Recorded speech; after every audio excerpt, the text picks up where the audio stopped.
নিজের একান্তই একটা বাড়িতে আসার পর বুঝতে পারতেছি সংসার কাকে বলে।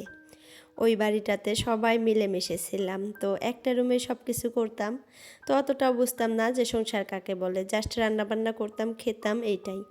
তো এই বাড়িতে আসার পর থেকে কেমন জানি মনে হয় যে একার একটা সংসার, মানে কি দিয়ে কি করব, কি না করব, কোথায় কি রাখবো, কিভাবে সব কিছু সামলাবো, মানে বুঝে উঠতে পারতেছি না। যখন কিছুই বুঝি না, অনেক একা একা ফিল হয়, তখন মনকে একটাই সান্ত্বনা দেই যে আস্তে আস্তে করে সব কিছু ঠিক হয়ে যাবে। সবাই যেমন পারে আমার দ্বারাও হয়তো হবে।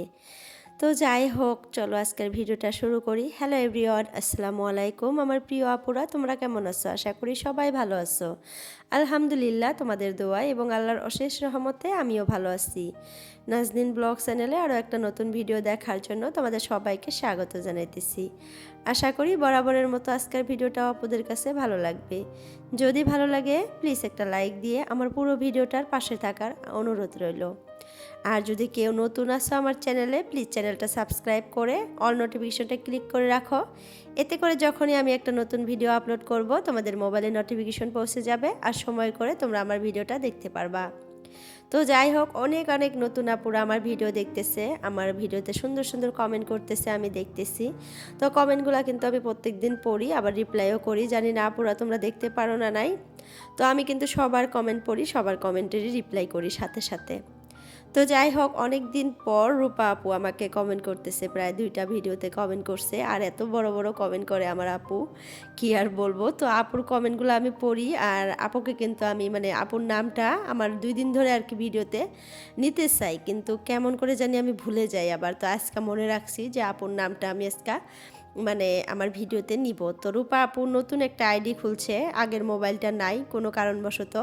তো নতুন মোবাইল, নতুন আইডি, তো নামটা কেমন জানি ছিল, এটাই কেমন জানি ছিল, ভুলে গেলাম। তো যাই হোক আপু, তোমার কমেন্টগুলো কিন্তু আমি পড়ছি, অনেক ভালো লাগছে। তুমি এতদিন যে কোথায় ছিলা, কি হয়েছিল তোমার, আমি কিছুই জানি না। হয়তো তোমার অনেক বড়সড় একটা বিপদ আসছিল, তুমি কমেন্টে বলছো, কিন্তু বিপদটা কি সেটা তো আর আমি জানি না। আর কমেন্টে অত বড় আর কি ওগুলা বলাও যায় না, নিজের মানে পার্সোনাল কথাগুলো। তারপরে তুমি অনেক কিছু আমার সাথে শেয়ার করো, আমি পড়ি কমেন্টগুলো, পড়ে অনেক ভালো লাগে আমার। তোমার জন্য অনেক কষ্ট হয় মাঝে মধ্যে। তো যাই হোক, সব কিছু মিলিয়ে আপু তুমি ভালো থেকো সব সময়, এটাই কিন্তু কামনা করি। আর তুমি দূরে থেকে যে আমার জন্য দোয়া করো, এটা কিন্তু আমার জন্য অনেক বেশি। তো তুমি হয়তো আমার কাছে থাকলে, আমার পাশে থাকলে আরও অনেক ভালো লাগতো, কিন্তু তুমি অত দূরে থাকো, মানে চাইলেও সম্ভব না যে আমরা দুইজন একসাথে হই। তো যাই হোক, তোমার কমেন্টগুলো পড়ে আমার অনেক ভালো লাগে, অনেক মনে হয় যে আপন একজন মানুষ। সবসময় এটা মনে হয়, কারণ তুমি কমেন্টগুলো করোই ওরকম ধরনের, মনে হয় তুমি অনেক কাছের একজন মানুষ আমার। তো যাই হোক, একটা ভিডিওতে আমি বলছিলাম যে আমার মায়ের পেটের বোন থাকলে আমার সাথে এখন হেল্প করতো, আমার এই কাজগুলা হাতে হাতে করে দিত। তো আপু সেই ভিডিওতে কমেন্ট করে বলছে যে আপু, আমরা তোমার মায়ের পেটের বোন না হইলেও মানে আত্মার সম্পর্কটা কিন্তু বেশি। আসলে ঠিক বলছো আপু, কিন্তু তোমরা যে দূরে থেকে আমাকে এত ভালোবাসো, এটা আমি যে মানে পাইছি, আমি যে ফিল করতে পারি এই ভালোবাসাগুলো, আমার যে কত ভালো লাগে আপুরা, তোমাদেরকে বলে বুঝাইতে পারবো না। আমার কাছের মানুষরাও কিন্তু আমাকে এতটা ভালোবাসে না, আমি ভালো করেই জানি।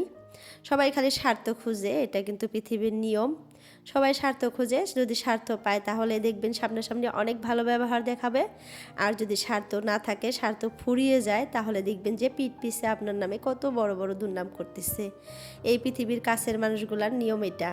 আর তাদের কাছ থেকে পাওয়া এটাই আমাদের কাছে আর কি সর্বোচ্চ। তো তারা কিন্তু লাস্ট টাইমে এই পাওনাটাই আমাদেরকে দেয়। যতক্ষণ পর্যন্ত আমরা দিতে পারবো, আমাদের কাছে তাদের স্বার্থ থাকবে, ততক্ষণ পর্যন্ত আমরা ভালো।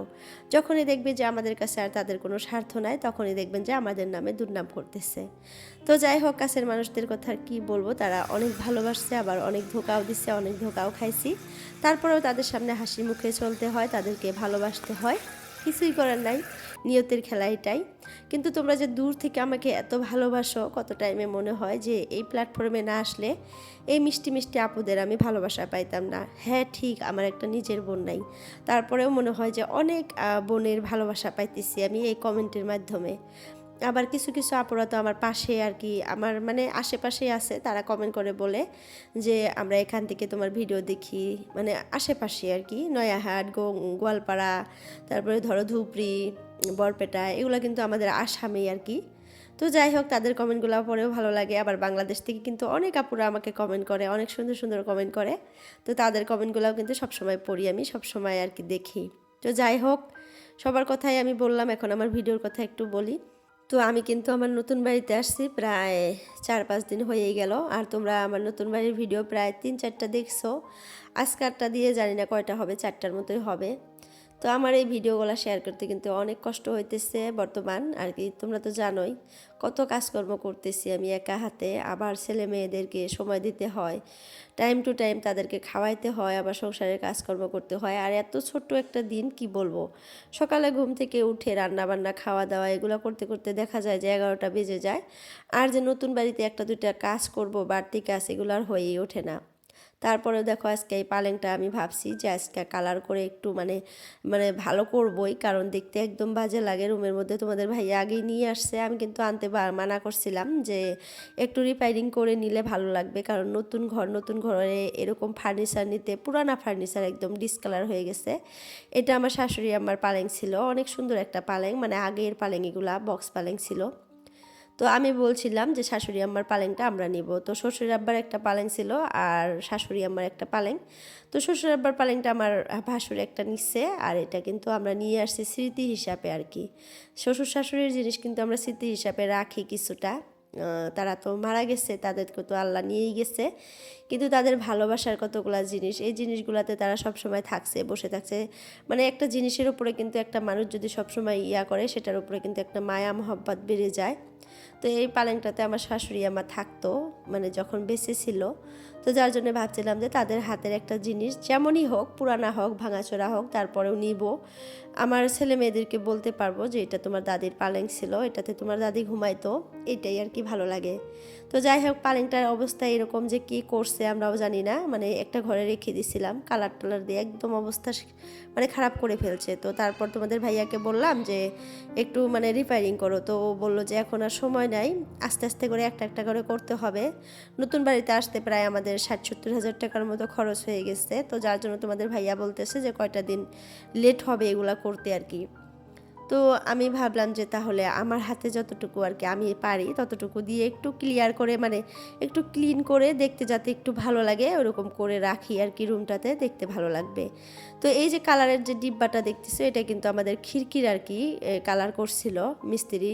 তো একটু কালার বেশি গেছিলো। তো তারপরে দেখলাম যে পালেংটার কালারও কিন্তু ওরকমই, মানে ডার্ক ব্রাউন কালার। তো তারপরে আমি এটা নিয়ে আসা আমার বুদ্ধি মতো আর কি এটা করলাম। তো দেখতে কিন্তু দেখতেছি যে এখন অনেক সুন্দর লাগতেছে, ক্যামেরাতে অতটা বোঝা না যাইলেও মানে এত সুন্দর হয়েছে কালারটা, এখন মানে চিকচিক করে, আর একদম ডার্ক ব্রাউন কালার হয়ে গেছে, কফি কালার হয়ে গেছে, দেখতে এখন ভালো লাগতেছে। আজকে আমি যদি ফাইনাল লুকটা দেখাইতে নাও পারি, কালকে কিন্তু তোমাদেরকে আমি ফাইনাল লুকটা দেখাইয়া দিব, তোমরা দেখতে পারবা। কালকার ভিডিওতে দেখাইতে চাইছি, আজকের ভিডিওতে আর পারবো না, কারণ অনেক বড় হয়ে যাবে ভিডিওটা। আর 12-13 মিনিটের ভিডিওতে আমার ভয়েস ওভার করতে করতে এত পরিমাণে কষ্ট হয়, মানে আমি অস্থির একটা ভাব ফিল করি। লাস্ট টাইমে দেখা যায় যে আমি ভালো করে কথাই বলতে পারি না, এরকম হয়ে যায়। তো অনেক আপুরাই বলে যে আপু তুমি থেমে থেমে ভয়েস ওভার করো। আসলে আমি কিন্তু থেমে থেমে ভয়েস ওভার করি, একটু করে মানে নিঃশ্বাস নেই, মানে ভয়েসটা কেটে রেখে দেই, তারপরে আবার ভয়েস ওভার করি। তারপরে না মানে অস্থির ভাব লাগে, কারণ কি জানো, আমার না অনেক সর্দি লাগছে, ঠান্ডা লাগছে, যার জন্য কথা কইতে একটু প্রবলেম হয়। তো যাই হোক, যেদিন থেকে আমাদের নতুন বাড়ির ভিডিও দেখাইতেছি, খালি তো আমাদের বাড়ির ভিডিওই দেখাইতেছি, আজকে কিন্তু আমার ভাসুরের ঘরটাও একটু দেখাবো, মানে একটু টুকটাক দেখাবো যতটুকু পারি আর কি। তো আপুরা কিন্তু অনেকেই আমাকে আমার হোম ট্যুর দিতে বলতেছো, আসলে সময় হয়ে উঠতেছে না, আর ভালো করে গুছাই নাই এখনও। তো ভালো করে গুছিয়ে ভাবছি যে তোমাদের সাথে শেয়ার করব হোম ট্যুরটা। তো যাই হোক, এই যে ভাসুরের ঘরে চলে আসছি।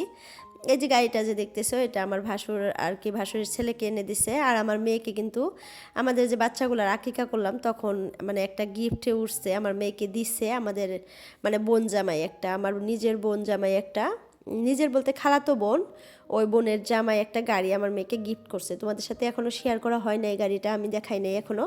তো সেই একটা গাড়ি দেখে আমার ভাসুরের ছেলে অনেক কান্নাকাটি করে। তোমরা তো জানোই বাচ্চারা কীরকম, একজনের একটা খেলনা জিনিস দেখলে আরেকজন অনেক কান্নাকাটি করে, কিন্তু যার আছে সে কিন্তু আবার দেয় না, কারণ ছোট বাচ্চা, ওরা কিন্তু বোঝে না।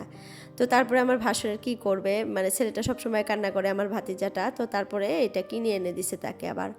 তো এইটা আবার আইসা আজকে দেখো দুজনে কত সুন্দর করে খেলতেছে। ফার্স্টে তো আমার ভাসুরের ছেলে গাড়িটা দিবেই না, অনেক কান্নাকাটি করতেছিল। তারপরে আমি যখন বুঝাইলাম যে বাবা তোমার বোন হয় বুবু হয়, দুজন মিলে খেলো, তারপরে যে এত মিল হয়ে গেছে দেখো, বারে পাপ্পি দিতেছে আমার মেয়েকে, আমার ভাতিজা, আর এত হাসতেছে, মানে কি বলবো, অনেক কিন্তু বদমাস, একদম ছোট ছোট কিন্তু দুজন। তারপরেও দেখা যায় যে সব কথা বুঝে, একদম সব কথা বুঝে।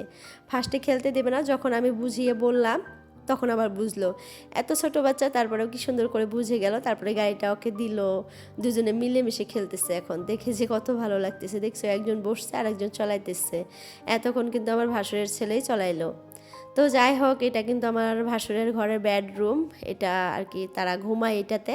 বেডটা ওই সাইডে রাখছে, আর এটা কিন্তু দুইটা যে সোফা দেখতেছো, এই দুইটা সোফা আমার ভাসুরের মানে বিয়েতে যৌতুক হিসেবে দিছিল আমার যাকে, তার বাবার বাসা থেকে, তো ওই দুইটা রাখছে ওখানে।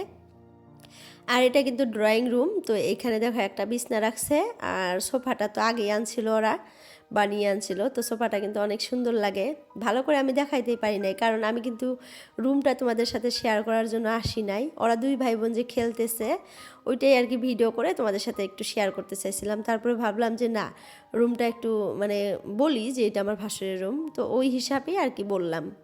তো যাই হোক, আমাদের ঘরে দেখো এখনও পর্দা লাগানো হয়নি, আমার ভাসুরের ঘরে কিন্তু লাগানো হয় নাই, এটা কিন্তু আমাদের ঘরটা।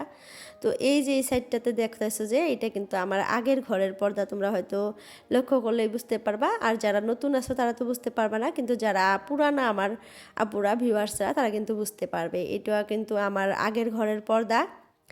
আর এই স্ট্যান্ডটা তোমাদের ভাইয়া লাগিয়ে দিচ্ছে মিস্ত্রিকে ডেকে আনা, আর সবগুলাতে আর কি ক্লিপগুলা লাগানো হয়েছে, কিন্তু এখনও পর্দা আনা হয় নাই, লাগানো হয় নাই। পর্দা আনবো, অর্ডার করছি অনলাইনে, আসবে তারপরে কিন্তু লাগাবো, আর যখন লাগাবো তখন কিন্তু তোমাদের সাথে শেয়ার করব। আর এখন ঘরে কখন কোন কাজটা করব সব কিছুই কিন্তু তোমাদের সাথে শেয়ার করব ভাবছি। আর এটা কিন্তু আমাদের মিডিলের রুমটা, আর আমাদের সোফাটা কিন্তু বানাইতে দেওয়া হয়েছে, এখনও দেয় নাই, অনেক দিন লাগে আর কি বানাইতে। তো যাই হোক, যখন আসে তোমাদের সাথে তো শেয়ার করবই। তো আজকের জন্য ভিডিওটা এতটুকুই রাখলাম আপুরা, সবার সুস্বাস্থ্য কামনা করে আজকের জন্য বিদায় নিলাম। বাই বাই, আল্লাহ হাফিজ।